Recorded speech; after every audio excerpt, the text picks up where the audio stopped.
আজি অসমৰ সংবাদ জগতৰ তিনিগৰাকী অন্যতম বিশিষ্ট ব্যক্তি আমাৰ মাজত উপস্থিত হোৱাৰ বাবে আপোনালোক সকলোলৈকে কটন পৰিয়ালৰ তৰফৰ পৰা আকৌ এবাৰ আমি শ্ৰদ্ধা মৰম যাচিছোঁ।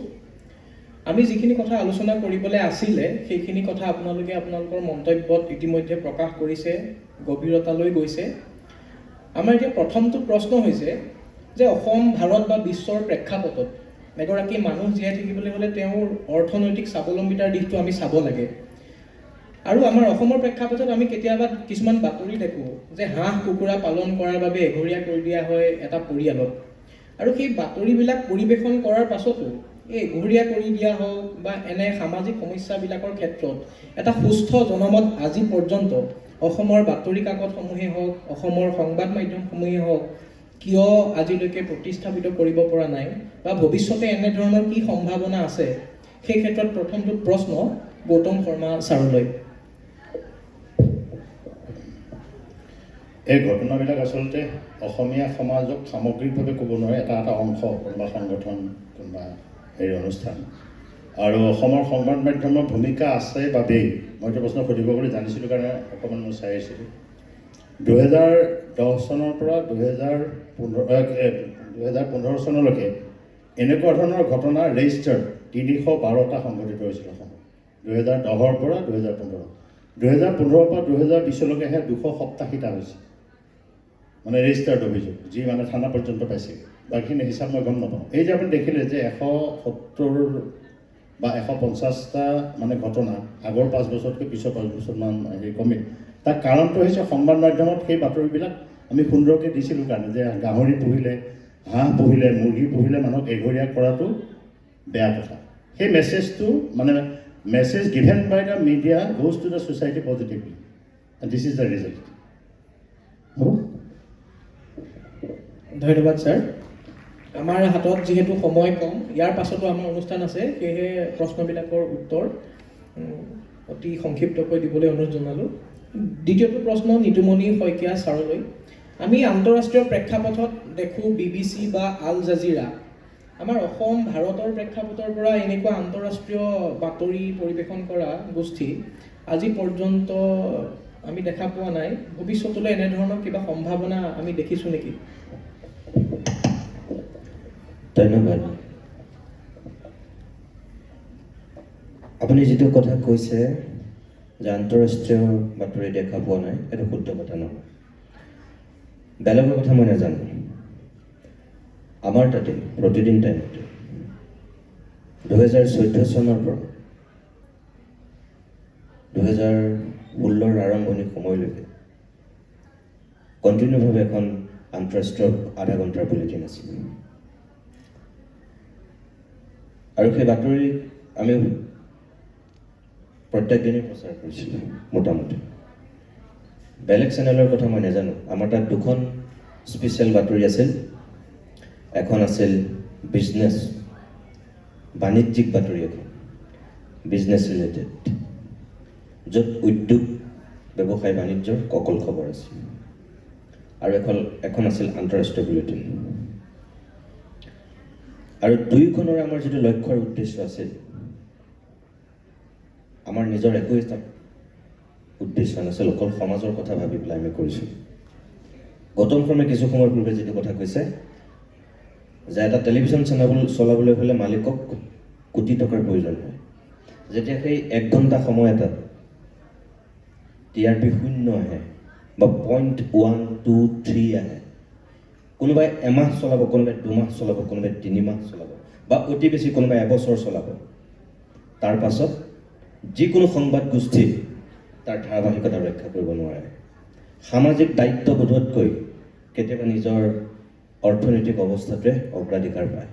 তাৰপিছত আমি বন্ধ কৰি দিছিলোঁ, কাৰণ ৰাইজে চাব লাগিব। আমি দেখুৱাইছিলোঁ, ৰাইজে যেতিয়া নাই চোৱা 2 বছৰৰ পিছত বন্ধ কৰি দিয়া হৈছে। গতিকে আপুনি যিটো কৈছে যে এতিয়া নাই দেখা, আপুনি সঁচা কথা কৈছে, কিন্তু আমি কৰিছিলোঁ। তাত চব খবৰ আছিল। ইণ্টাৰনেশ্যনেল নিউজেই অকল আধা ঘণ্টাৰ কাৰণে দিয়া হৈছিল, কিন্তু সেইটো আমি সঁহাৰি নাপালোঁ। আৰু এতিয়াও এখন বুলেটিনত আন্তঃৰাষ্ট্ৰীয় বাতৰি থাকে 1, 2, 3টা। তাতকৈ বেছি নাথাকে, এইটো সঁচা কথা। কিন্তু স্পেচিয়েলি এখন বুলেটিন আন্তঃৰাষ্ট্ৰীয় বাতৰি বুলি এতিয়া চাগে অসমৰ টেলিভিশ্যনত নাই।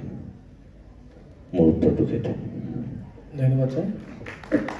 আমাৰ তৃতীয়টো প্ৰশ্ন গদুকা ছাৰলৈ। যিহেতু সাংবাদিকতাৰ বিষয়টোত আমি কথা পাতিলে এটা প্ৰশ্ন সদায় সন্মুখীন হওঁ, সাংবাদিকতাত সাংবাদিকৰ স্বাধীনতা কিমান? বা আজিৰ প্ৰেক্ষাপটত ৰাজনৈতিক আৰু মালিক পক্ষৰ যি হস্তক্ষেপ, সেই হস্তক্ষেপে সাংবাদিকসকলৰ একাংশ সাংবাদিকৰ নে সকলোবিলাক সাংবাদিককেই এই স্বাধীনতাৰ পৰা অলপমান হ'লেও বঞ্চিত কৰে? আপুনি কি বুলি ভাবে বিষয়টোত? ধন্যবাদ। মই মোৰ আৰম্ভণি সেইটো কথাৰ পৰা আৰম্ভ কৰিছিলোঁ মোৰ কথাখিনি, যে যিটো প্ৰশ্ন সোধাৰ যিটো কথাটো, যে সাংবাদিকতা বা মাছ কমিউনিকেশ্যনৰ মূল কথাটোৱে হৈছে প্ৰশ্ন, 6টা প্ৰশ্ন। আৰু সেই প্ৰশ্ন সোধাৰ দৃশ্য যিটো, সেইটো এটা দুৰ্লভ হৈ গৈছে অসমত। আৰু নিশ্চয় ক'ৰবাত নহয় ক'ৰবাত চাগে, কাৰণ আমি বাহিৰৰ পৰা যেতিয়া ভাবোঁ যে যিহেতু প্ৰশ্নবোৰ উত্থাপন হোৱা নাই, বহুত ক্ষেত্ৰত হৈছেও দেই। নিতুমণি শইকীয়া ডাঙৰীয়া আছে মোৰ কাষতে, শেহতীয়াকৈ তেওঁ সাংঘাতিকভাৱে অসমৰ মুৰব্বীক, মুখ্যমন্ত্ৰীক তেখেতে সজোৰে প্ৰায় 1 ঘণ্টামান এটা শ্ব' কৰি যিমানকেইটা প্ৰশ্ন উত্থাপন কৰিছিলে আমি দেখিছোঁ। কিন্তু সাধাৰণতে বাটে ঘাটে যেতিয়া আমি দেখোঁ যে পজিশ্যন আৰু পাৱাৰৰ মানুহখিনিক লগ পোৱা যায়, তেতিয়া সাংবাদিকসকলে হয়তো সেই ভয়টো জয় কৰিব নোৱাৰে। তাৰ কাৰণে তাৰ কেইবাটাও কাৰণ থাকিব পাৰে। হয়তো আপুনি কোৱাৰ নিচিনাকৈ ৰাজনৈতিক বা মালিক পক্ষৰ হস্তক্ষেপ বুলি মই নকওঁ, কাৰণ মালিক পক্ষৰ হস্তক্ষেপ থাকিবই পাৰে, কাৰণ তেওঁলোকৰ বিনিয়োগ আছে তাত। সেইটো এটা প্ৰাইভেট ছেক্টৰ। তেওঁলোকে নিশ্চয় চেৰিটি কৰিবলৈ হয়তো আজিকালি সেই সংবাদ সেৱাটো নাই। আগতে সংবাদ সেৱা বুলি কৈছিল, আজিকালি আমি শুনিব নাপাওঁ। সংবাদ সেৱী বুলি খুব কমেই কোৱা হয়। গতিকে আজিকালি আৰু সাংবাদিকতা এটা প্ৰফেশ্যন। তেওঁলোকে হয়তো অন্য ব্যৱসায়ত সেইখিনি টকা বিনিয়োগ কৰিব পাৰিলেহেঁতেন। আজিকালি সেই ধৰণৰ কথা। গতিকে কিন্তু ৰাজনীতিকৰ হস্তক্ষেপটো ডাঙৰ কথা। আৰু এই যে যিটো ভয় জয় কৰিব নোৱাৰাৰ কথা, সেইটো বৰ দুখ লগা কথা আচলতে। আৰু সেইটো কাৰণে জনগণ অসহায় হয় আচলতে, কাৰণ তেওঁলোকৰ কাৰণে মই যে ক'লোঁ, সেই বাকী 3টা স্তম্ভলৈ ঢুকি পাবৰ কাৰণে এই 4ৰ্থ স্তম্ভটোৱে একমাত্ৰ মাধ্যম আছিল, যাৰ জৰিয়তে তেওঁলোকৰ প্ৰশ্নবোৰ তন্ত্ৰ সোধা হ'ব। গতিকে ক'ৰবাত নহয় ক'ৰবাত সেই হৈছে, আমাৰ সেইটো কম্প্ৰমাইজ কৰা হৈছে চাগে। সকলো সংবাদ মাধ্যমে নিশ্চয় নাই কৰা, আৰু সকলোৱে নকৰে চাগে, কিন্তু বেছিভাগেই এই ক্ষেত্ৰত কৰা যেন লাগে, কাৰণ প্ৰশ্নবোৰ উত্থাপন কৰা হোৱা নাই। ধন্যবাদ ছাৰ। নিতুমণি শইকীয়া আৰু তোমাৰ যিখিনি কথা ক'লে, মই তাকে এড কৰিব গৈছোঁ। ৰাইজে বিচাৰে বহুত, কিন্তু নিজৰ ফালৰ পৰা একো দিবলৈ আগ্ৰহী নহয়। মই যিহেতু এখন কাগজৰ কাৰ্যবাহী সম্পাদকৰ দায়িত্ব সহকাৰে কৰিছোঁ, ৰজাঘৰক প্ৰশ্ন কৰি আমিও ৰোষত পৰিছিলোঁ। এবছৰত 4বাৰকৈ বিজ্ঞাপন কাটি দিয়া হৈছিল, বন্ধ কৰি দিয়া হৈছিল। তেতিয়া কিন্তু আমি ৰাইজৰ মানুহ আমাৰ ওচৰত আগবাঢ়ি নাহিল যে আমি 2 কপি বেছিকৈ লওঁ নেকি, কিবা কওঁ নেকি। গতিকে কথাটো কোৱাৰ অধিকাৰ আৰু দায়িত্ব, তোমাৰ অধিকাৰটো ক'ত আৰম্ভ হ'ব, য'ত তোমাৰ দায়িত্বটো শেষ হৈছে, বা তোমাৰ দায়িত্বটো ক'ত আৰম্ভ হ'ব, য'ত তোমাৰ অধিকাৰটো শেষ হৈছে। সেইটো ভাইচ ভাৰ্চা। গতিকে আমি সাংবাদিকে যেনেকৈ বহুত বেছি লেকচাৰ মাৰি লাভ নাই। সাংবাদিকক সমালোচনা কৰা, প্ৰশ্ন কৰাৰ অধিকাৰ থাকিব লাগে। আমি ৰাইজৰ পক্ষত থাকিব লাগে। ৰাইজৰ পক্ষত থকা সাংবাদিকৰ দুৰ্গতি হ'লে ৰাইজ আগবাঢ়ি আহিব নাই, সেইটো এটা গুৰুত্বপূৰ্ণ প্ৰশ্ন। মই জেনেৰেলাইজ কৰা নাই। মই 1 মিনিটৰ কাৰণে মই এটা কথা যোগ দিছোঁ দেই, অনুগ্ৰহ কৰি বেয়া নাপাব। গদুকা ডাঙৰীয়াই যিটো কথা কৈছে, গৌতম শৰ্মা ডাঙৰীয়াই যিটো কথা কৈছে, মই যোগ দিব বিচাৰিছোঁ। সাংবাদিকৰ সাহসক লৈ প্ৰশ্ন আহিছে, সাংবাদিকৰ সততাক লৈ প্ৰশ্ন আহিছে, অহাটো স্বাভাৱিক। কিন্তু এইটো কথাও মানুহে মনত ৰখা উচিত, সাংবাদিকসকলেও এই একেখিনি বায়ু পানী লৈয়ে এইখন সমাজতে চলা মানুহ। সাংবাদিকসকল কোনো মংগল বা চন্দ্ৰগ্ৰহৰ পৰা ধুপুচকে পৰা এটা সুকীয়া জীৱ নহয়, এইখন সমাজৰে অংশ। গতিকে সাংবাদিকসকল বেয়া যদি হৈছে, তেনেহ'লে সমাজখন কোন পথেদি গৈছে সেইটো চাব লাগিব। এইটো ঠিক, সকলো সাংবাদিকৰ সাহস নাই বুলি যদি কোনোবাই ভাবিছে, তেনেহ'লে ভুল ভাবিছে। সকলো সাংবাদিকৰ সততা নাই বুলি যদি ভাবিছে, তেনেহ'লে ভুল ভাবিছে। এতিয়াও বহুত সাংবাদিকৰ সাহস আছে আৰু সততা আছে। সকলো সাংবাদিক একে হৈ যোৱা নাই। 2 নম্বৰ, এইমাত্ৰ গৌতম শৰ্মাই যিটো কথা কৈছে, ইয়াতেই মই কটনৰ সকলো ছাত্ৰ ছাত্ৰীৰ আগত কৈছোঁ, বিগত সময়ত যিকেইজন সাহসী সাংবাদিকক আমি হেৰুৱাইছোঁ, যি গুলি খাইছে, এতিয়ালৈকে অসমত কমলা শইকীয়াৰ পৰা এই পৰাগ দাসৰ পৰা অনিল মজুমদাৰলৈকে যদি মই কওঁ, 33জন সাংবাদিকক গুলীয়াই হত্যা কৰিছে আৰু সেই সাংবাদিক কেইজনৰ পৰিয়ালে জানে যে তেওঁলোকে কি দুৰ্ভোগ ভুগিছে পৰাগ দাসৰ ল'ৰাটো ছোৱালীজনীয়ে জানে পৰাগ দাসৰ পত্নীয়ে জানে যে সেই পৰিয়ালটোত কি দুৰ্বিষহ জীৱন নামি আহিছিল তাৰপিছত সমাজে তেওঁলোকৰ পৰিয়ালক কিমান খবৰ লয় আজি মই বুকু ফিন্দাই মই প্ৰশ্ন কৰিব পাৰোঁ সন্ত্ৰাসবাদীক NDFBক মই অপেন চেলেঞ্জ কৰা মানুহ প্ৰিয়া বসুমতাৰী নামৰ ক্লাছ 10ৰ ছোৱালীজনীক যিদিনাখন মাক দেউতাকৰ সন্মুখত গুলীয়াই হত্যা কৰিছিল 3 দিনলৈ মই বাট চাইছিলোঁ মই নিজে তাৰ সাক্ষী মই বেলেগৰ কথা নকওঁ তাৰপিছত অসমৰ সকলো মানুহ নিতাল নিস্তব্ধ হৈ আছিল অখিল গগৈ তৰুণ গগৈৰ বিৰুদ্ধে তেতিয়া গোলাঘাট কাণ্ড আৰম্ভ কৰিছিল সকলোৰে মনত আছে গোলাঘাটত এজন যুৱকক গুলীওৱা হৈছিল আৰু যেতিয়া 3 দিনৰ পিছত সেই প্ৰিয়া বসুমতাৰীৰ কাণ্ডটোক মই অকলে প্ৰতিবাদ কৰিছিলোঁ টেলিভিছনত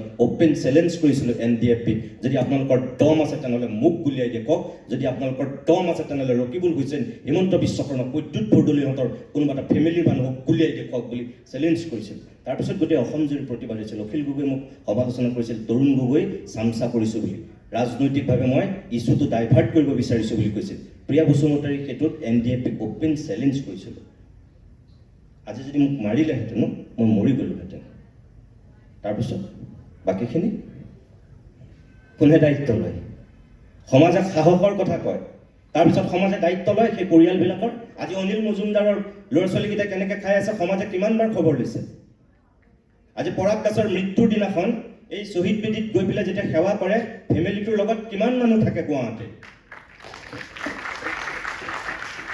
ক'বলৈ সহজ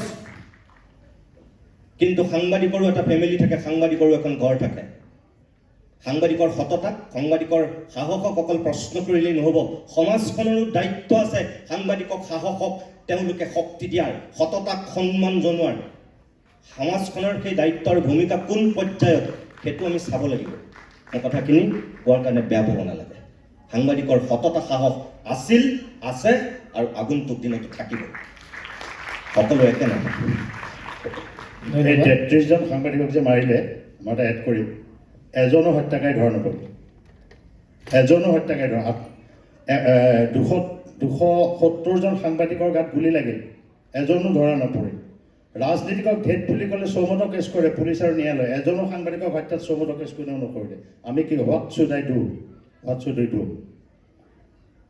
two be or not to be that is the কুৱেশ্যনৰ দৰে জটিল প্ৰশ্ন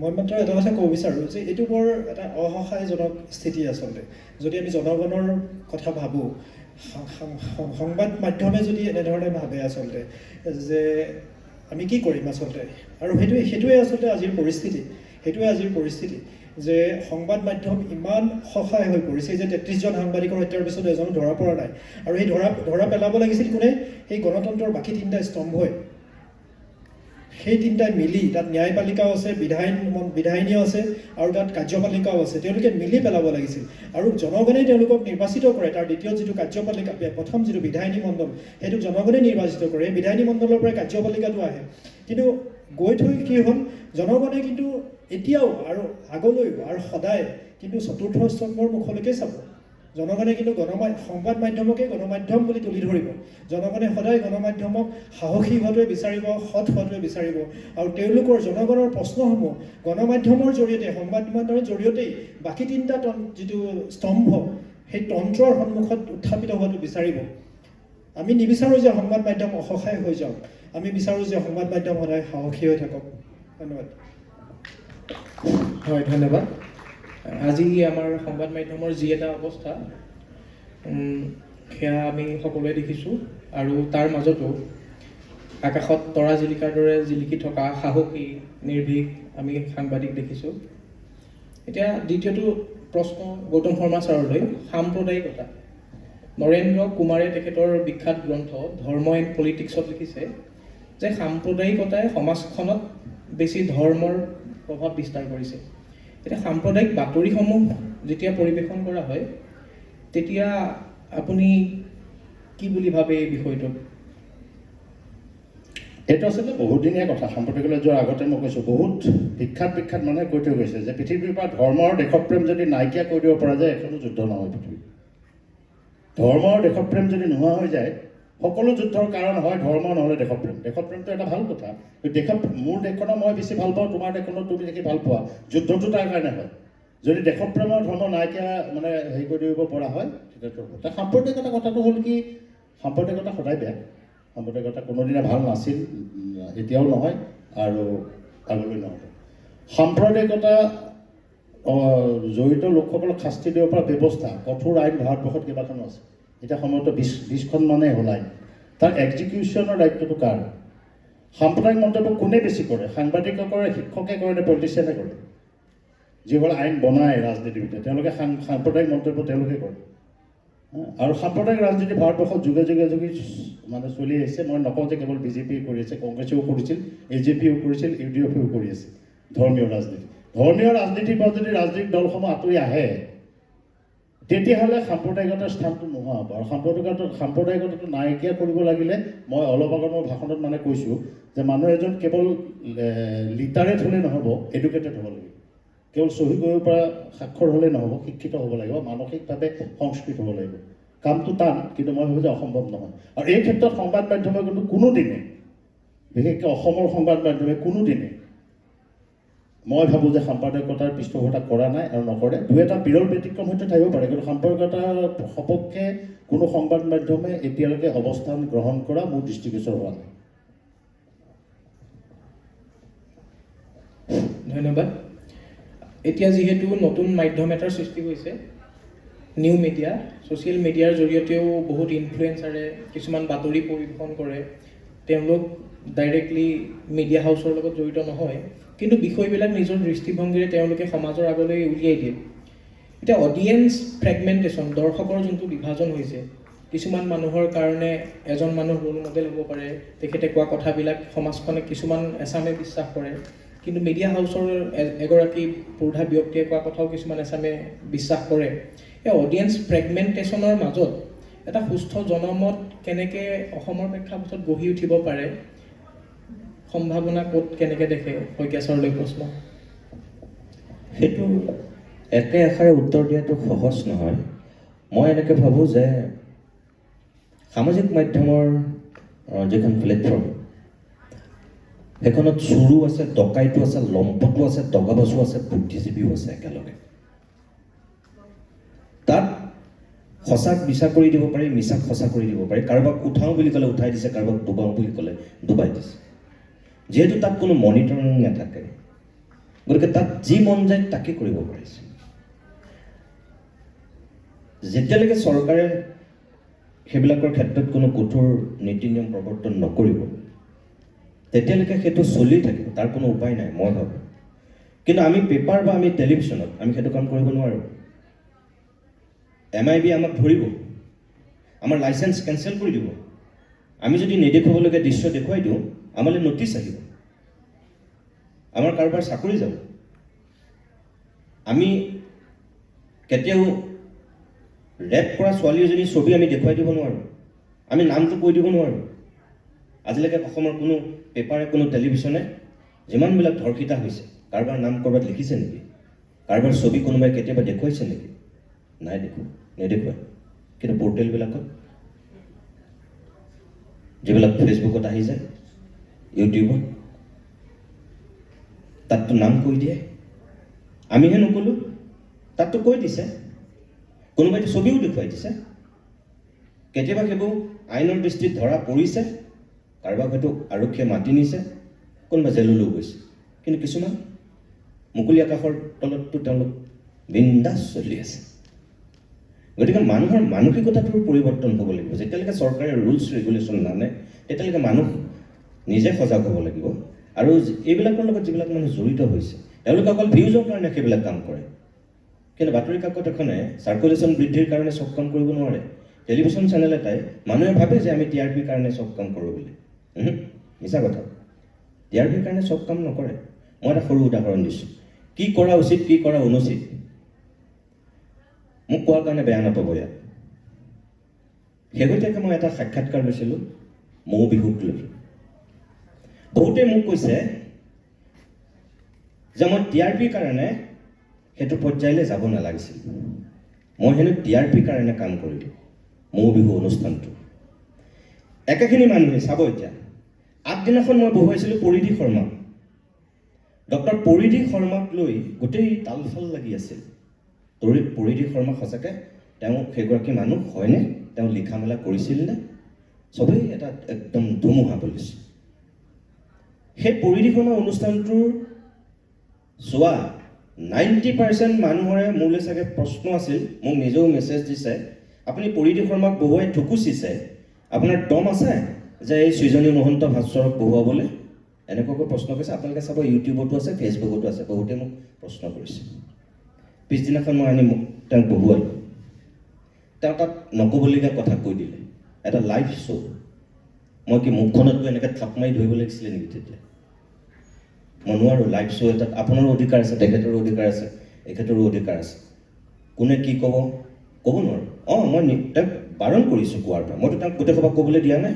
যেতিয়া তেওঁ তেনেকুৱা অশ্লীল কথা কিছুমান কৈছে মই বাৰণ কৰিছোঁ তেতিয়া বহুত মানুহে কৈছে যে মই তেওঁক মাতিবই নালাগিছিল মতাটোৱে ভুল মোৰ কথা হ'ল হলৌ যেতিয়া শংকুৰাজ কোঁৱৰে কৰিছে এটা গোটেই দেশজুৰি চৰ্চা হৈছে গীতটোৱে কক ষ্টুডিঅ'ৰ পৰা গৈ তেওঁ ছানী টিভিত এটা বেলেগ ৰিয়েলিটি শ্ব'তো তেওঁ অংশগ্ৰহণ কৰিব পাৰিছে সেইটোৰ কাৰণে তাৰপিছত মই তেওঁক যেনেকৈ উঠাইছোঁ এইটো বস্তুত মোৰ বিৰোধিতা আছিল যে এইটো বিহু হ'ব নোৱাৰে তাৰমানে মোৰ আপত্তি আছিল নিজৰো আৰু সেইকাৰণে তেওঁক মই মাতি আনিছিলোঁ যে তেওঁ কি কৰিব বিচাৰিছে তেওঁ হয়তো বেলেগ এটা নাম দিয়ক কিয় তেওঁ বিহু নাম দিব তেওঁক কোনে অধিকাৰ দিলে বিহু আমাৰ জাতীয় সম্পদ যাৰ যি মন যায় তাকে কি সম্পৰীক্ষা কৰিবলৈ আমি এৰি দিম নেকি সেইটো হ'ব নোৱাৰে ভাস্কৰজ্যোতি মহন্ত অসম আৰক্ষীৰহে DGP আছিল অসমীয়া সমাজত সৃজনী মহন্তক কোনো সামাজিক সাংস্কৃতিক DGP পতা নাই নহয় তেওঁ যি মন যায় তাকে কৰিবলৈ মই সেইকাৰণে তেওঁক মাতি আনিছিলোঁ আৰু কিন্তু তাৰপিছত মানুহে কি কোনটো দৃষ্টিৰে ল'লে কি বুলি ক'লে মোক তেতিয়া ক'লে যে এই বহুৱাবই নালাগিছিল আগদিনাখন ক'লে একেখিনি মানুহে তেওঁক মাতি আনি সোধক আপুনি আৰু পিছদিনাখন মাতি অনাৰ পিছত উল্টাকৈ কৈছে আমি এতিয়া কাৰ কথা ক'ম কাৰ কথা শুনিম এইখন হৈছে সমাজ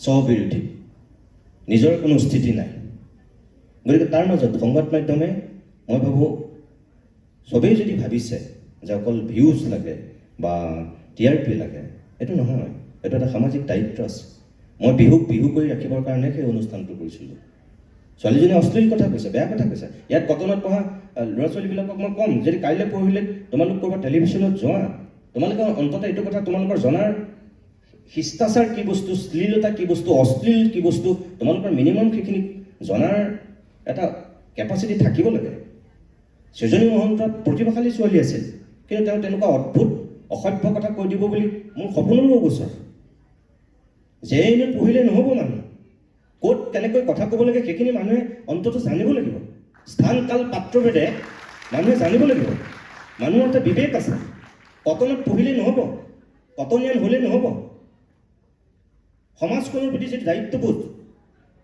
কৰ্তব্যবোধ সেইটো প্ৰত্যেকজন কটনীয়ানে গম পাব লাগিব তেওঁলোকে যদি উভত কৰি নাচে তেনেহ'লে তাৰ কাৰণে কোন দায়ী হ'ব কটন কলেজৰ গোটেই কটন কলেজখনক এজন ছাত্ৰৰ কাৰণে দায়ী কৰি দিলে নহ'ব নহয় কথাটো তেনেকুৱা এই সামাজিক যিটো দায়িত্ববোধ ৰেছপনচিবিলিটি এইটো আমি যেতিয়ালৈকে নিজে বুজি নাপাওঁ তেতিয়ালৈকে এইবিলাক বিপদ হৈ থাকিব এই আপুনি যিটো কথা কৈছে একাংশ মানুহে সেই সবকে চাই থাকিব এই ফেচবুক ইউনিভাৰ্চিটিখনত অসমত কোটি কোটি বুদ্ধিজীৱী আছে সেই বুদ্ধিজীৱীবিলাকৰ কথা শুনিবলৈ গ'লে মানুহ ক'ৰবাৰ পৰা গৈ ক'ৰবাত পাবগৈ সেইখনৰ মতে চলিলে নচলিব নিজৰ বিবেকেৰে চলিব লাগিব সঁচাক মিছা কৰে মিছাক সঁচা কৰে আমি নিজৰ বিবেকেৰে চলাটো উচিত মই তেনেকৈ ভাবোঁ সেইটো সেইকাৰণে কণ্ট্ৰাষ্ট ভিউ কথা ক'লে যে কণ্ট্ৰাষ্ট ভিউ আছে তিনিটা যিখিনি চৰকাৰী মানে প্ৰচাৰ মাধ্যম ৰাইজৰ ধনেৰে যিসকলক দৰমহা দিয়া হয় তাত ৰাইজৰ কণ্ঠ আছেনে নাই তেওঁলোকৰ বাতৰিবিলাক শুনিব টেলিভিশ্যনে হওক ৰেডিঅ'ই হওক মই বাকী কথা কোৱা নাই তাত ৰাইজে ক'ব খোজা কথাখিনি থাকে নাথাকে পইচাটো কিন্তু আমাৰ পৰা গৈ আছে দ্বিতীয়তে যিবিলাক প্ৰাইভেট মালিক বাতৰি কাকতৰ টেলিভিশ্যন চেনেল সেইটো কোনো চৰকাৰৰ পইচা নহয় কিন্তু প্ৰাইভেট পইচা সেই তাত ৰাইজৰ কণ্ঠটো আছেনে নাই কণ্ট্ৰাষ্টটো বুজি পাব আৰু যেতিয়া ফেচবুক বা টুইটাৰ মানে এক্স হেণ্ডেল যিখিনি মানে ছ'চিয়েল মিডিয়া সকলোৱে খুব ডেম'ক্ৰেটিক বুলি কয় আইৰনিকেল কথাটোৱেই তাৰ মালিকবিলাক কৰ্পৰেট মালিক কৰ্পৰেট, গোটেইকেইটা ছ'চিয়েল মিডিয়াৰ মালিক কিন্তু কৰ্পৰেট। আপুনি মুখ্যমন্ত্ৰীৰ বিৰুদ্ধে, প্ৰধানমন্ত্ৰীৰ বিৰুদ্ধে, আদানী আম্বানীৰ বিৰুদ্ধে, ৰিলায়েন্সৰ বিৰুদ্ধে লিখক, এটা পৰ্যায়ত ৰখাই দিব আপুনি। টেষ্ট কৰি চাওক। 1 মিনিট মই এটা কথা কৈছোঁ। এই আপুনি যিটো কথা কৈছে, সামাজিক মাধ্যমত এনেকুৱা কিছু মানুহ ওলাইছে, তেওঁলোকক ছ'চিয়েল ইনফ্লুৱেঞ্জাৰ বুলি এতিয়া কয়। এনেকুৱা অসভ্য আৰু ইমান বেছি অশ্লীল কথা কোৱা কিছুমান মানুহ ওলাইছে ছ'চিয়েল মিডিয়াত। আপুনি চাব, সেইসোপা পৰ্টেলবিলাকে মাতি নি বুদ্ধিজীৱী বনাই দিছে, ইণ্টাৰভিউ লৈছে। অসমত কোনোবা টেলিভিশ্যনত অন্ততঃ ক'ৰবাত বহাইছে যদি নাজানো, মোৰ টেলিভিশ্যনত সেইবিলাক মানুহ জীৱনত পঢ়িব নোৱাৰে, জীৱনত পঢ়িব নোৱাৰে। কিন্তু সেইসোপা মানুহক তেওঁলোক বোলে ছ'চিয়েল ইনফ্লুৱেঞ্জাৰ। হা, তেওঁলোকে মানুহক বেয়া কথা কৈ আৰু তাৰে দুজনমানে আনক বোলে ছাত্ৰ ছাত্ৰীক শিক্ষা দিয়ে। ইমান অসভ্য কথা ৰাজহুৱাকৈ কয়, ইমান অশ্লীল, ইমান বৰ্বৰ কথা ৰাজহুৱাকৈ কয়, আৰু সেইসোপাক মাতি নি পেলাই ছ'চিয়েল ইনফ্লুৱেঞ্জাৰ বনাই পেলাই আপোনাৰ ভিউজ লৈ আছে। আমাৰ মানুহ সেই তাতেহে আছে, তাতেতো চাই।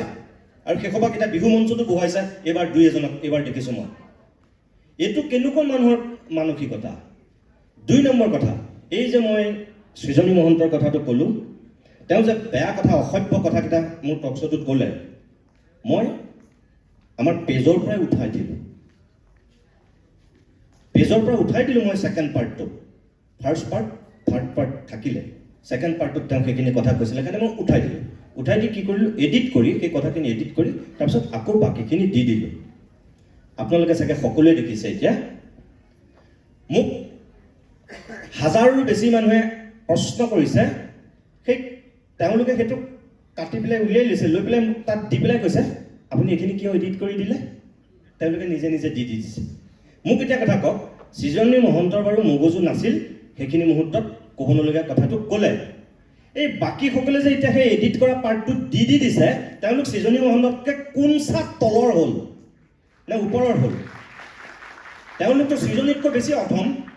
তাৰমানে মই সমাজখনলৈ এটা বেয়া মেছেজ নেযাওক বুলি সেইটো এডিট কৰি দিলোঁ, কিন্তু তাৰপিছত বাকীসকলে আপুনি কিয় এডিট কৰি দিলে, এই পাৰ্টটো ক'লৈ গ'ল বুলি ওলোটাই মোক প্ৰশ্ন কৰি আছোঁ। সেইসোপা মানুহ তাৰমানে কিমান বেছি অসভ্য। 2 নম্বৰ কথা, অনুষ্ঠানটোততো ভাল কথা ৰশ্মিৰেখা শইকীয়াই বহুত কৈছিলে। মই নিজেও অনুষ্ঠানটোৰ শেষত জুবিনেই হওক, অংগৰাগ পাপনেই হওক, সৃজনী মহন্তই হওক, কোনোবা ৰাহুল গৌতম শৰ্মাই হওক, য'ৰেই নহওক, মই কৈছিলোঁ যে বিহুক বিহু হৈ থাকিবলৈ দিব লাগিব। তাততো ভাল কথা আছিলে, কিয় ভাল কথাখিনি কিয় ভাইৰেল নাই কৰা? অকল সেই বেয়া কথাটোত কিয়? এইটো হৈছে আমাৰ মানসিকতা। এই মানসিকতাটো যেতিয়ালৈকে আমি পৰিৱৰ্তন নকৰিম, তেতিয়ালৈকে আপুনি কোৱা এই সমস্যাটো আমাৰ সংবাদ মাধ্যমত অনন্তকাললৈ বৈ থাকিব।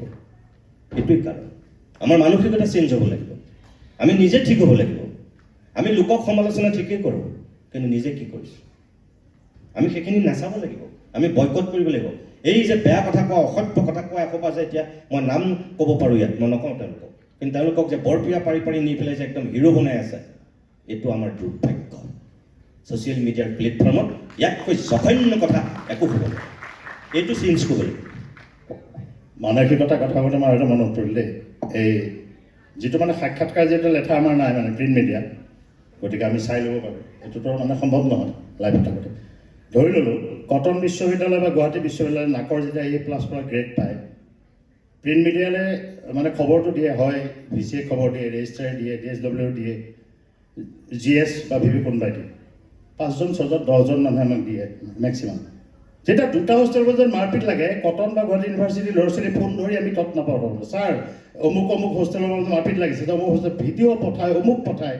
বেয়াটোত আগ্ৰহ বেছি, খোলা খুলিকৈ কৈছোঁ মই। নাকৰ A++ পালে যিমান কটনীয়াৰ ফোন যায়, 2টা হোষ্টেলৰ মাৰপিট লাগিলে তাতকৈ বহু 20 গুণ বেছি মানে কটনীয়াৰ ফোন যায় আমালৈ।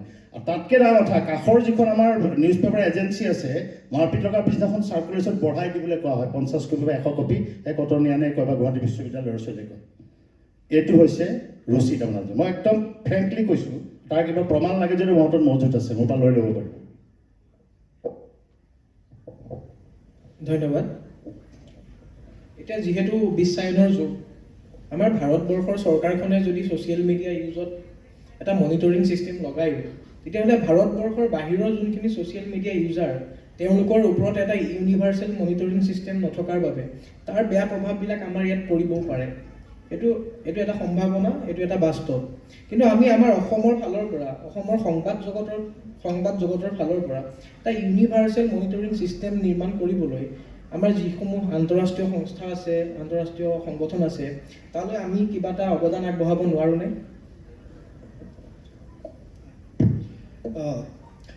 মই ভাবোঁ যে মই এটা কথা কৈছিলোঁ মোৰ কথাত যে মিডিয়া লিটাৰেচি, মানে মিডিয়াক আমি কি ধৰণে কনজিউম কৰিম। নিতুমণি শইকীয়া ডাঙৰীয়াই ক'লে যে ৰুচিৰ কথাটো বা মানসিকতাৰ কথাটো, আমি এজন ব্যক্তিক ধৰি তাৰ মানসিকতা আমি টেষ্টিং কৰিব নোৱাৰোঁ যে তোৰ মানসিকতা কেনেকুৱা, আৰু তাক আমি এটা মেজাৰমেণ্ট দিব নোৱাৰোঁ যে তই এইটো গ্ৰেডৰ, তই এইটো গ্ৰেডৰ, তই এইটো গ্ৰেডৰ। কোটি কোটি মানুহ ইয়াত বিলিয়নৰ হিচাপত মানুহ আছে ভাৰতবৰ্ষতে। গতিকে আমি এটা অভাৰঅল এটা মিডিয়া লিটাৰেচিৰ কিছুমান কাম কৰিব লাগিব। আৰু মই এই ধৰণৰ কোনো ধৰণৰ চেঞ্চৰশ্বিপ বা ৰেগুলেশ্যনৰ পক্ষপাতি নহয় ব্যক্তিগতভাৱে। মই ভাবোঁ যে এতিয়া গোটেই পৃথিৱীতে চিনেমাৰ বাহিৰে এতিয়া কোনো চেঞ্চৰশ্বিপ নাই, আৰু চিনেমাৰ চেঞ্চৰশ্বিপো এতিয়া বহুতখিনি আমি যদি তুলনামূলকভাৱে চাওঁ, বহুতখিনি এটা ফ্লেক্সিবল। বহুত একেবাৰে দেশদ্ৰোহিতা জাতীয় কিবা বিষয় হ'লেহে বা অন্য একেবাৰে যদি অশালীন বুলি যিটো কোৱা হয় সামাজিকভাৱে, সেই ধৰণৰ কথাৰ বাহিৰে বেলেগ আজিকালি চেঞ্চৰত ইমান কাট নকৰেও। এতিয়া লাইভ শ্ব' এটা হৈ আছে, যিটো নিতুমণি শইকীয়াই কৈছে, তাত কি ঠিক তেনেধৰণে ছ'চিয়েল মিডিয়াত যিটো কৈছে সামাজিক মাধ্যমটো হৈছে তৎক্ষণাৎ মাধ্যম। এইটো এটা ইমিডিয়েচিটোৱে ইয়াৰ মূল কথা, আৰু ইণ্টাৰেক্টিভিটি দুটা, এটা হৈছে ইমিডিয়েট আৰু হৈছে ইণ্টাৰেক্টিভ। এই দুইটা বস্তুক আমি যদি এটা ৰেগুলেশ্যনৰ মাধ্যমেৰে লৈ যাওঁ বা ৰেগুলেশ্যনৰ মাজেৰে লৈ যাওঁ, তেতিয়া সেই দুইটা তাৰ যিটো লক্ষণ, সেই দুইটাই তাৰ নষ্ট হ'ব। গতিকে মই নাভাবোঁ যে তাত ৰেগুলেশ্যন। কিন্তু এইটো কথা মই জানো যে ফেচবুকেই হওক বা এক্সেই হওক, সকলোৰে নিজা এটা মনিটৰিং ছিষ্টেম আছে। আমি যেনেকৈ ৰিপৰ্ট কৰিব পাৰোঁ, মোৰ যিটো সংস্থা জীৱন ইনিচিয়েটিভ বুলি, আমি ফেচবুকৰ এটা কম সময়ৰ বাবে হ'লেও সেই কামটো আমি ফেচবুকৰ দায়িত্ব লাভ কৰিছিলোঁ, যে আমি অসমত যিমানবোৰ পষ্ট কৰা হৈ আছে সেইখিনি ফেচবুকে আমাক চাব দিছিল, এতিয়া বেলেগ কোনোবাই চায়। আৰু সেইখিনিৰ ওপৰত যদি কাৰোবাৰ যদি আমি ভাবোঁ যে এইটো অসামাজিক হৈছে, তেতিয়া আমি সেইটো ফ্লেগ কৰিব পাৰোঁ, আৰু তাৰপিছত ফেচবুকে তেওঁলোকে নটিচ পঠিয়ায় কাৰণৰে সৈতে। এই যেনেকৈ নিতুমণি শইকীয়া ডাঙৰীয়াই ক'লে, তেওঁলোকৰ চেনেলকো ভাৰত চৰকাৰৰ তেনেকুৱা ব্যৱস্থা আছে নটিচ দিয়াৰ। গতিকে তেনেধৰণে তাৰমানে এইটো এটা প্ৰিভেণ্টিভ ইয়াৰ কোনো ধৰণৰ ৰেগুলেশ্যন সম্ভৱ নহয় মই ভাবোঁ, বা কৰা উচিত নহয়। কাৰণ এতিয়া এইটো গণমাধ্যমৰ এইটো এটা শেহতীয়া ৰূপ, আৰু আজিকালি এআইৰ যুগ। এতিয়া এনেধৰণৰ ৰেগুলেশ্যন ভাল কথা নহ'ব, বৰঞ্চ যিমান যি ৰেগুলেশ্যন আছে সেইবোৰ সেই যিয়ে আৰম্ভ কৰিছে সেই কোম্পানীটো, ফেচবুক এটা কোম্পানীহে, এই কোম্পানীটো কাইলৈ বন্ধ হৈ যাব পাৰে। এইটো এটা মেটা কোম্পানীৰ এইটো এটা প্ৰডাক্ট মাত্ৰ ফেচবুক। ঠিক তেনেকৈ এক্সটো এটা প্ৰডাক্ট। তেওঁলোকে কাইলৈ এলন মাস্কটো এনেও আধা পগলা মানুহ, তেওঁ হঠাৎ ভাবিব পাৰে এক্সটো বন্ধ কৰি দিম, গতিকে গ'ল আৰু এক্সটো। গতিকে সেইবোৰ প্ৰডাক্টৰ ওপৰত চৰকাৰে কিবা এটা সাংঘাতিক কৰিব নোৱাৰে। তেওঁলোকৰ নিজৰ ইণ্টাৰনেল মেকানিজম আছে কিন্তু। আৰু মই ভাবোঁ যে আমি মিডিয়া লিটাৰেচিটোৰ ওপৰত গুৰুত্ব দিব পাৰে। মিডিয়া অকল সংবাদপত্ৰ বা চেনেলে নহয়, এই নিউ মিডিয়া সামৰি আমি কিদৰে গ্ৰহণ কৰিব পাৰোঁ, কোনবোৰ কথাৰ প্ৰতি আমি গুৰুত্ব দিব লাগে, কোনবোৰ বেছিকৈ দিব নালাগে, সেই কথাবোৰৰ ওপৰত এটা সামাজিক সজাগতাৰ প্ৰয়োজন আছে বুলি ভাবোঁ। ধন্যবাদ ছাৰ। মই কথা এটা কৈছোঁ, মই সুৰেশ ৰঞ্জন গুৰুকাক মইহে সুধিছোঁ এটা কথা দেই। আপুনি যে ক'লে সামাজিক সজাগতা এটাৰ প্ৰয়োজন আছে, সেই সামাজিক সজাগতাটো কেনেকৈ আহিব আপোনাৰ মতে? মই ভাবোঁ যে আমি যিধৰণে যিকোনো বস্তুতে আমি উদাহৰণস্বৰূপে যদিও একেবাৰে আনুষংগিক, যেনেকৈ আমি ফিল্ম এপ্ৰিচিয়েশ্যনৰ কাৰণে চিন্তা কৰোঁ, আমি চিনেমা কিদৰে চাব লাগে, আমি চিনেমা কিদৰে চাব লাগে, এটা সাংঘাতিক ধৰণৰ ফিল্ম ছ'চাইটি মুভমেণ্ট এটা আছে। আৰু ইয়াতে গুৱাহাটী চিনে ক্লাব ভূপেন হাজৰিকা প্ৰথম সভাপতি আছিল। গতিকে এই ধৰণৰ এটা আন্তঃসলীলা, এটা আণ্ডাৰ কাৰেণ্ট হ'লেও এটা মুভমেণ্ট থাকিব লাগে মিডিয়া লিটাৰেচিৰ। আৰু সেইটো মাছ কমিউনিকেশ্যনৰ অধ্যাপকসকলে, ছাত্ৰ ছাত্ৰীসকলে আৰু বিভিন্ন ধৰণৰ মিডিয়াৰ যিসকল নেতৃত্বত আছে, তেওঁলোকেও সেই ক্ষেত্ৰত অংশগ্ৰহণ কৰিব পাৰে, যে কোনটো ভাল কণ্টেণ্ট, কোনটো বেয়া কণ্টেণ্ট, কোনটো কণ্টেণ্টৰ প্ৰতি আমাৰ সঁহাৰি কেনেকুৱা হোৱা উচিত, এই ধৰণৰ এটা কিছুমান সজাগতাৰ চিন্তা কৰিব পাৰি মই ভাবোঁ। মই আপোনাৰ কথাটোক মই সমৰ্থন কৰোঁ, কিন্তু কিছুমান কথা ক'বলৈ সহজ, কৰাটো বা বাস্তৱত সম্ভৱ নে? এতিয়া ধৰি লওক মই যিকেইটা কথা কৈ আছোঁ, আমি আজিৰ দিনটোত অসমত এনেকুৱা কেইটামান ঘটনা ঘটি আছে, আমি টেলিভিশ্যন চেনেলবিলাকে চাগে বজোৱা নাই এতিয়ালৈকে, মই যিমান দূৰ জানো নাই বজোৱা। কাৰণ মই ইয়ালৈ আহোঁতো মই বাৰণ কৰি থৈ আহিছোঁ যে এইকেইটা নিউজ যাব নালাগে। কিন্তু মই আপোনাক কৈছোঁ, গধূলিলৈকে নিউজ হয়তো কোনোবাত ওলাব। কাশ্মীৰৰ ঘটনাটোৰ আলমত আমাৰ অসমতে এতিয়ালৈকে 3-4টা ঘটনা ঘটিছে।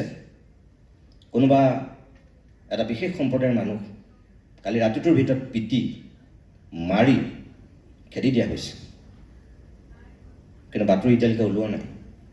মোক আপুনি এতিয়া কওক, পৰ্টেলবিলাকে ফেচবুকত সেইখিনি যদি ওলায়, তাৰ কাৰণে কোন দায়ী হ'ব? এতিয়া মই ভাবোঁ, মই যিটো মিডিয়া লিটাৰেচিৰ কথা কৈছোঁ, এইটো মানে মিডিয়াৰ কাৰণে নহয়, it is for the media consumers. মানে মিডিয়াৰ যিসকল গ্ৰাহক বা আমি যাক শ্ৰোতা বা দৰ্শক বা পাঠক বুলি কওঁ, তেওঁলোকৰ কাৰণেহে, নট ফৰ দ্য মিডিয়া। এইটো যিদৰে মানে টেকন'লজিকেল লিটাৰেচি মানে যিদৰে টেকন'লজিষ্টসকলৰ কাৰণে নহয়, বৰঞ্চ আমি যিসকল ইউজাৰ্ছ তাৰে সেইসকলৰ কাৰণেহে, সেইসকলৰ কথা কৈছোঁ। এই বাতৰিটো যে প্ৰকাশ পোৱা নাই, এইটো এটা সাংঘাতিক ধৰণৰ এটা দায়িত্ববোধ মই ভাবোঁ আমাৰ অসমৰ। আৰু অসমৰ সংবাদদাতা গৌতম শৰ্মাই আগতেও ক'লে যে আজিলৈকে কেতিয়াও তেনেধৰণৰ সম্প্ৰদায় বিশেষ বা সাম্প্ৰদায়িকতাক প্ৰশ্ৰয় দিয়া নাই আজিলৈকে। আৰু পৰ্টেলবোৰ যিহেতু বহুতখিনি পৰ্টেল আগতে এই কথা আলোচনা হৈছে যে লাভবান নোহোৱা হৈ গৈছে, গতিকে তেওঁলোকৰ ক্ষেত্ৰত এই ৰেগুলেশ্যনৰ কথা যিহেতু প্ৰশ্নটোৰ ক্ষেত্ৰতে এইটো সম্প্ৰসাৰিত আমাৰ আলোচনা, গতিকে আমি কোনো ধৰণৰ ৰেগুলেশ্যন নিবিচাৰোঁ, কিন্তু এটা ৰেজিষ্ট্ৰেশ্যন নিচিনা এটা ব্যৱস্থা থাকিব পাৰে, যাতে অন্ততঃ কোনে সেইটো চলাই আছে। আজিকালি কি হ'ল, মুহূৰ্তত বুলি ক'ব পাৰি, কাৰণ মুহূৰ্তত বোধহয় 14 মিনিট নে কিমান থাকে, 45 মিনিট থাকে এটা মানে ভাৰতীয় হিচাপত। মুহূৰ্ততে এটা মই পৰ্টেল খুলি ল'ব পাৰোঁ, এটা ফেচবুক পেজ খুলিলোঁ, ফেচবুক পেজত লগো এটা লগালোঁ আৰু মই কিবা কিবি এটা পষ্ট কৰিব ধৰিলোঁ, এটা পৰ্টেল হৈয়ে গ'ল আজিকালি। কোনো ধৰণৰ ৰেজিষ্ট্ৰেশ্যনৰ কথা নাই। গতিকে এটা অন্ততঃ যাতে এটা যেনেকৈ আমি হোটেল এখনত থাকিবলৈ গ'লে এখন আধাৰ কাৰ্ড দেখুৱাব লাগে, অন্ততঃ যাতে সেই কোনে পৰ্টেলটো চলাই আছে তাৰ যাতে অন্ততঃ বেকগ্ৰাউণ্ডৰ মানুহখিনি যাতে কোন সেইখিনি যাতে জানিব পাৰি, তেনেধৰণৰ অন্ততঃ এটা ৰেজিষ্ট্ৰেশ্যন থাকিব লাগে বুলি মই ভাবোঁ, কিন্তু ৰেগুলেশ্যন নহয়।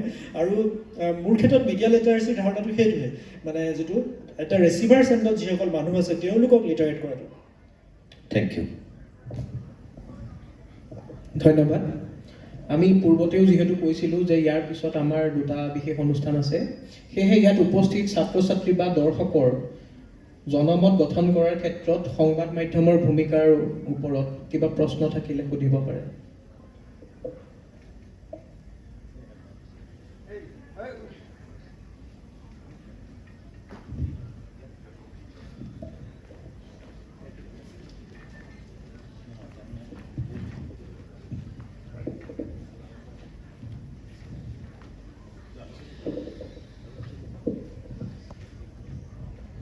হেল্ল', মোৰ প্ৰশ্নটো হৈছে কি বৰ্তমানৰ ক্ষেত্ৰত যে আমি দেখা পাওঁ কি এটা য়েল্ল' জাৰ্নেলিজিমৰ এটা প্ৰচেছ ষ্টাৰ্ট হৈছে মিডিয়াৰ মাজত, য'ত নিউজটো কিবা হয় কিন্তু সেইটো বঢ়াই কৰি দেখুওৱা হয় কিবা। যেনেকৈ আমি সঞ্জু ফিল্মতো দেখিছোঁ কি সঞ্জয় দত্তৰ ঘৰত এই RDXৰ ট্ৰাকটো আছে নে নাই সেই নিউজৰ জৰিয়তে কেৱল প্ৰশ্ন সোধা হৈছিল, কিন্তু নিউজ পেপাৰৰ জৰিয়তে এনেকুৱা দেখুওৱা হৈছিল কি ট্ৰাকখন আছে, সেয়েহে তেওঁৰ জীৱনত বহুত এটা প্ৰভাৱ পেলাইছে। কিন্তু এই য়েল্ল' জাৰ্নেলিজিমৰ যদি প্ৰচেছটো মিডিয়া হাউচত এতিয়া বৰ্তমানত নানে, তেতিয়াহ'লে অডিয়েঞ্চবোৰ বেছি আগ্ৰহী নহ'ব আৰু TRPটো কমিব, আৰু TRP কমিলে মিডিয়া হাউচটো চলোৱাত বহুত দিগদাৰ হ'ব। এই TRPটো লাগাৰ যোনটো দৌৰ আৰু লগতে সঁচা truthful media fourth pillar of democracy হৈ থকাও যোনটো প্ৰচেছ, এই তাৰে সেই চক্ৰভিউটোৰ পৰা মিডিয়া হাউচেছবোৰ কেনেকৈ বাচি ওলায়, এইটোৱে মোৰ প্ৰশ্ন।